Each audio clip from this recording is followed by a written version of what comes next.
Letter 337 to a minister of Glasgow.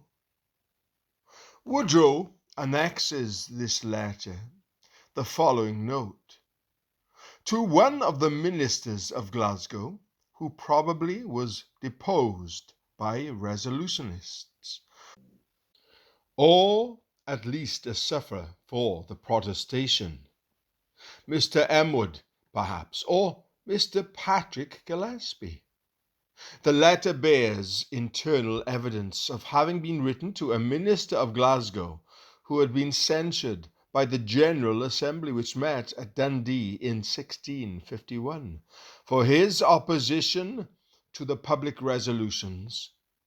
By that assembly, 3 ministers, Mr. James Guthrie of Stirling, Mr. Patrick Gillespie of Glasgow, and Mr. James Simpson of Airth, were deposed, and one, Mr. James Naismith of Hamilton, suspended on the ground of their having protested against the lawfulness of that assembly. Life of Robert Blair, page 278. There seems, then, little doubt that Mr. Patrick Gillespie is the person to whom this letter was addressed. It could not have been Mr. Robert Emwood, for he was licensed only in 1655, and did not become a minister of Glasgow till 1656, when he succeeded Mr. Andrew Gray in the Outer High Kirk. Nor, though he enlisted himself on the side of the protesters, does he appear to have suffered on that account. Mr. Patrick Gillespie was the son of Mr. John Gillespie, minister of the Colgate, charge of Kirkcaldy, and brother of the celebrated George Gillespie. He was born at Kirkcaldy in 1617, and was for some time minister of that parish previous to his translation to Glasgow. After the death of Charles I, he favoured the Commonwealth, and was appointed by Cromwell principal of the University of Glasgow, into which office he was installed after encountering much opposition.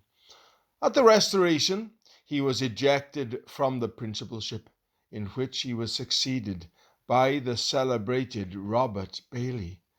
He was also imprisoned successively in the castles of Edinburgh and Stirling, and upon the sitting of the Parliament in 1661 was impeached of high treason on the alleged ground of having compiled the Western Remonstrance, approved the pamphlet entitled The Causes of God's Wrath, and kept correspondence with Cromwell.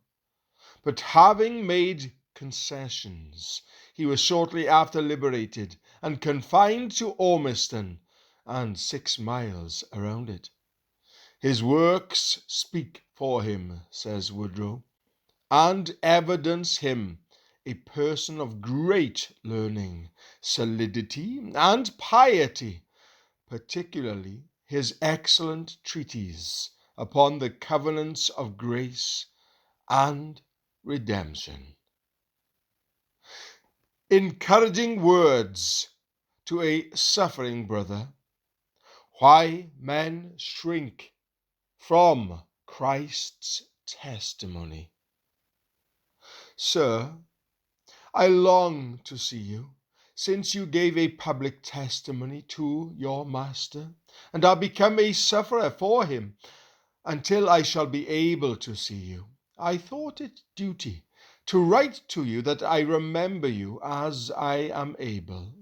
Your zeal and faithfulness for our Master and your Mother Church have made your name honourable and precious among many here. Yea, have exceedingly refreshed the bowels of the saints. Upon my word, sir, I say the truth.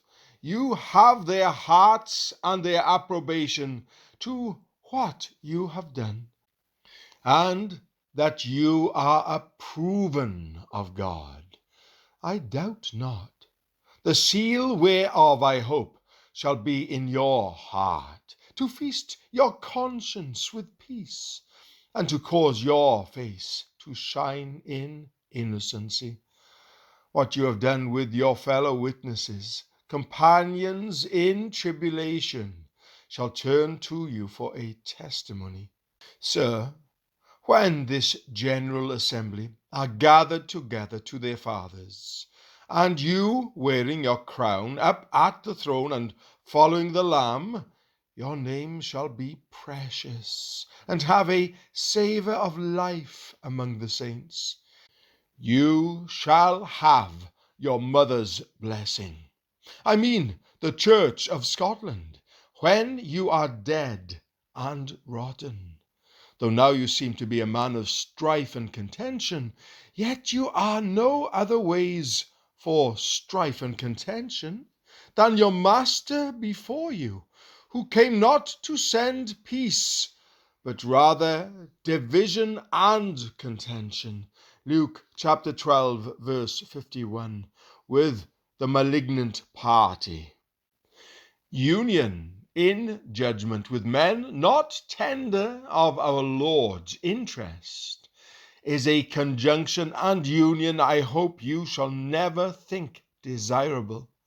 Sectarian separation, I am confident you never loved, though men who are become transgressors in destroying what they have formerly been building give it forth so. Woe's me, sir, that amongst so many hundred ministers in the Church of Scotland, so few are to be found willing to give or approve of your and others' faithful testimony. I think that besides the evil of blindness that is in the mind of some, and the idolizing of man's interest by others, an uncrucified world and overloved stipends shall hinder many from coming your length. We are debtors to you and to our Lord Jesus Christ, that hath given to you care for Zion, whom no man seeks after. Jeremiah chapter 30, verse 17. Not caring for your own things, but the things of God. Fair fall you that have quit all things to follow him. To you and to others that will continue with Christ in this hour of tribulation is appointed a kingdom. Sir, you had more credit and worldly greatness to lose than many honest ministers. And thanks be to God that you have so learned Christ as to be made a man for Christ, of no reputation for him.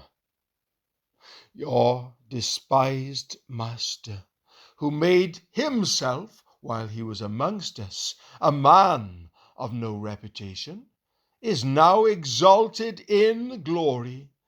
There is none now to jibe him by bowing the knee, none now to spit in his face, none now to bring him under mocking of the purple robe, none to put on his head a crown of thorns.